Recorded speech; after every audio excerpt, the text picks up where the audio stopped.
Olha só, pacientes baianos com diagnóstico de câncer de pele vão ser selecionados para participar de um estudo mundial, um estudo super importante, que tem o objetivo de avaliar a eficácia de uma vacina contra o câncer de pele não melanoma do subtipo escamocelular. O estudo mundial vai ser realizado simultaneamente em vários países e busca determinar se o novo tratamento tem eficácia e segurança para seguir com a aprovação para uso comercial. A gente vai saber mais detalhes sobre esse assunto conversando agora com um dos responsáveis pelo ensaio científico na Bahia, ele que também é investigador do Instituto Ética, Pesquisa e Ensino, o médico oncologista clínico Yuri Santana. Prazer recebê-lo, doutor Yuri, seja bem-vindo, bom dia. O prazer é todo meu, bom dia, ouvintes da Tarde FM. É um estudo que usa uma tecnologia semelhante à das vacinas contra a Covid-19, mas com uma abordagem individualizada. Ou seja, a gente imagina que vai ser o quê? Uma vacina para cada indivíduo? É? Perfeito. Essa tecnologia, foi desenvolvida e veio em voga, todo mundo passou a conhecer a tecnologia das vacinas por RNA mensageiro na época da pandemia, e foi o que de fato modificou a história natural da humanidade, digamos assim, que conseguiu combater a pandemia de forma tão mais eficaz. E o que é diferente para esse estudo, na época do Covid, você tinha uma vacina única para uma população inteira. Você Sim. conhecia um único vírus, produzia uma única vacina em massa e você vacinava a população. E depois ela era, como vem sendo até agora, atualizada conforme as mutações de cada... Isso. Mas para esse estudo, o que é uma grande revolução é que você tem uma vacina para cada paciente. O código genético dos tumores, ele é muito variável, não é como o vírus que é único e cada pessoa tem uma doença única e específica. E aí é retirado o código genético do tumor, produzida a vacina e essa vacina volta para ser injetada no paciente, dessa forma tratar. Então esse é um outro aspecto. Não é uma vacina preventiva, é uma vacina de tratamento. O paciente precisa ter a doença, e aí a partir dessa doença é produzido o tratamento para ele. Tecnicamente é correto, para um senso comum, para nós somos leigos, quando a gente fala de vacina, você vem a ideia de alguma coisa que vai prevenir uma infecção por vírus, por bactéria, por, sei lá, algum patógeno, né? No caso de um câncer, explica para a gente por que esse termo é aplicável. Né? Inclusive, a gente tem discutido se o termo vacina é apropriado para esse tratamento, tem se discutido o termo terapia imune individualizada. Em termos práticos, quando você aplica uma vacina, você está estimulando o seu sistema imune a combater um agente externo, tá certo? No caso, vírus, bactérias, enfim. O câncer é um agente externo, é um invasor ali.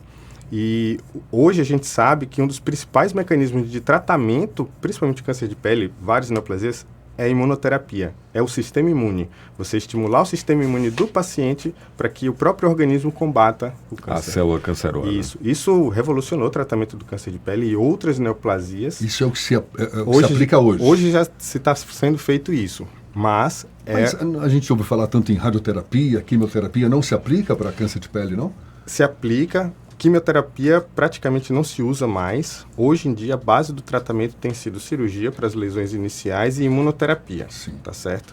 Mas uma imunoterapia, digamos assim, populacional. Você dá um estímulo geral para a população inteira, é um remédio único para todo mundo. Essa vacina permite, e essa imunoterapia que a gente tem hoje em dia não funciona para todos. Tem uma eficácia muito alta, mas a gente tem em torno de 45% dos pacientes que não respondem à imunoterapia. E a intenção da vacina é aumentar a imunidade daquele paciente para justamente essa porcentagem que não respondeu. Então, ela é feita, inclusive, a vacina é aplicada junto com o imunoterápico. E seria aplicada em que fase da vida da pessoa? O paciente precisa ter a doença, Esse estudo em específico vai ser usado em pacientes com carcinoma escamocelular localmente avançado.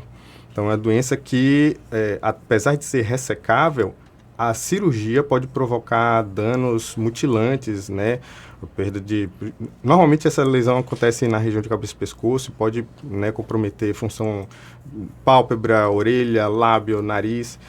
As cirurgias são grandes e muito mutilantes.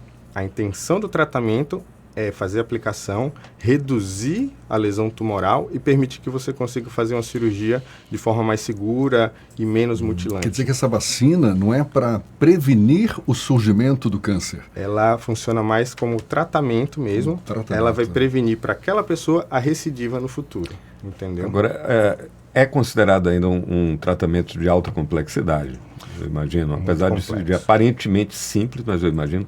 Isso vai chegar para o SUS? Essa é a pergunta de 1 milhão, não, 5 milhões de dólares, que provavelmente vai ser aí o custo, né, desse tratamento. Realmente são medicamentos e estratégias de muito alto custo. A própria imunoterapia convencional, que são os inibidores de checkpoint imune, está aprovada no país. A gente já usa isso há mais de 10 anos na saúde suplementar. Isso já passou pela Conitec, está aprovado, né, no SUS.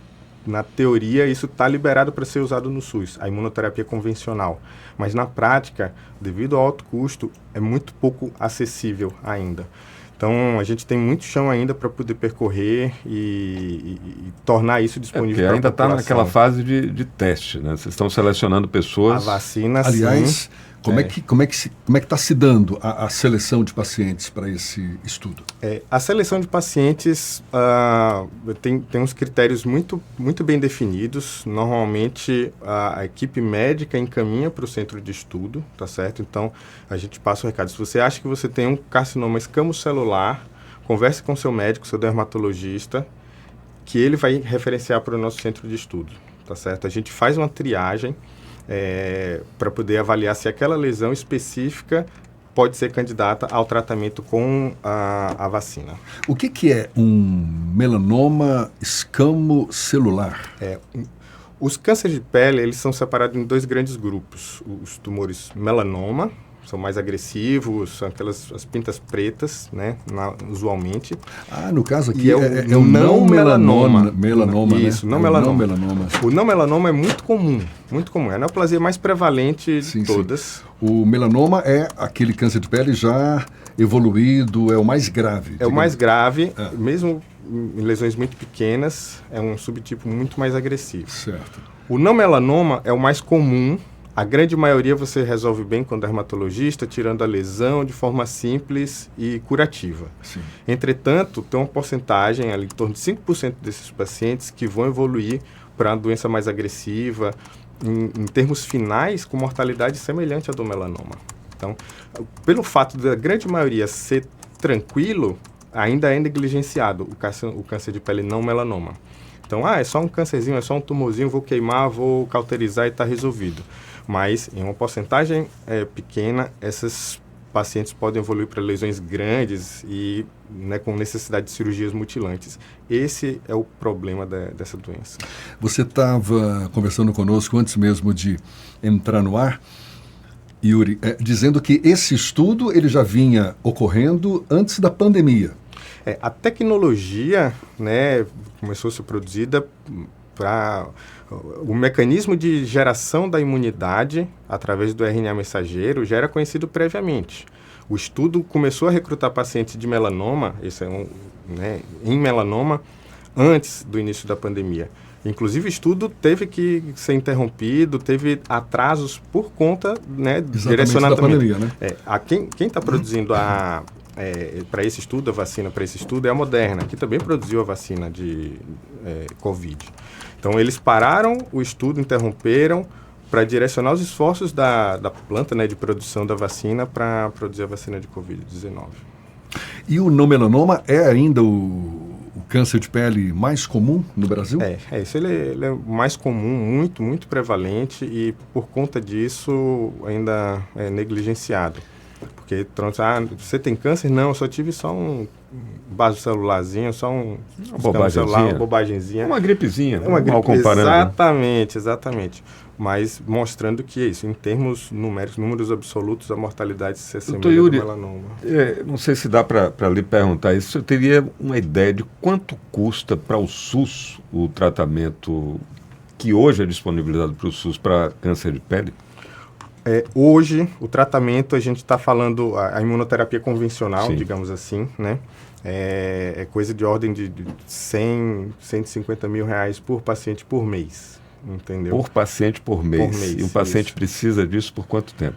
Por mais tempo possível. Hoje em dia a gente tem tendido a parar o tratamento, né, dos casos avançados em torno de 2 anos, se ele alcança a resposta completa. Mas pacientes precisam tomar por tempo indefinido. Então, ou seja, custo muito alto. Mesmo considerando o alto custo de um tratamento que está sendo desenvolvido com esse estudo, mas dá para imaginar que na relação custo-benefício seja vantajoso para a saúde pública investir aí, não? Tem uma série de outros tratamentos, por exemplo, os tratamentos neoadjuvantes. Essa vacina está sendo avaliada no cenário neoadjuvante, que é isso, você dá ali aquelas doses, reduz a doença, opera e cura, né? Então, você faz um tratamento relativamente curto. Isso faz todo sentido do ponto de vista econômico, mas o que se olha, na verdade, né, é o custo final. E aí, quando olha aqueles monte de zeros no custo final... porque tem também os custos indiretos, afastamento do trabalho... Demais. Você está fazendo um tratamento auxílio curativo. Auxílio-doença e por aí vai, né? O paciente vai ficar livre da doença. Mas aí, olha, por mês, o custo é muito elevado. Não leva-se em consideração que o paciente vai ficar curado. Eu não vou precisar ficar tratando esse paciente, recorrendo, internando, indo para UTI, complicando, entendeu? Qual é para a gente encerrar, doutor Yuri, qual é a expectativa de conclusão desse estudo? Quando é que possivelmente a gente pode ter essa vacina individualizada contra esse não melanoma, né? Esse tipo não melanoma. Esse é um estudo grande, vai ser, a perspectiva de inclusão está aberta até 2027, então vamos incluir muitos pacientes. Tem um bom tempo pela frente bastante tempo. Acontece que o recrutamento da versão do estudo do melanoma também estava previsto um tempo muito longo e um tempo recorde foi incluído esses pacientes e o estudo fechou precocemente, já com os dados, né, disponíveis. A gente imagina que com o não melanoma vai ser semelhante também. A gente teve um tempo recorde para as vacinas contra a Covid-19, exatamente, né? Então a gente tem essa expectativa conservadora, né, ali 2027 com os resultados, mas certamente a gente tem a expectativa que vai incluir muito mais rápido. Dr. Yuri Santana, que é oncologista clínico, um dos responsáveis por esse ensaio científico aqui na Bahia, mas é um estudo mundial, está sendo realizado simultaneamente em vários países. Ele que também é investigador do Instituto Ética, Pesquisa e Ensino. Muito legal, hein? Tomara que dê tudo certo, a gente vai ficar de olho. E muito obrigado pela sua disponibilidade, pela atenção dada aos nossos ouvintes. Um abraço, gente. Bom dia, boa semana a todos. Muito obrigado. 8h44 na Tarde FM.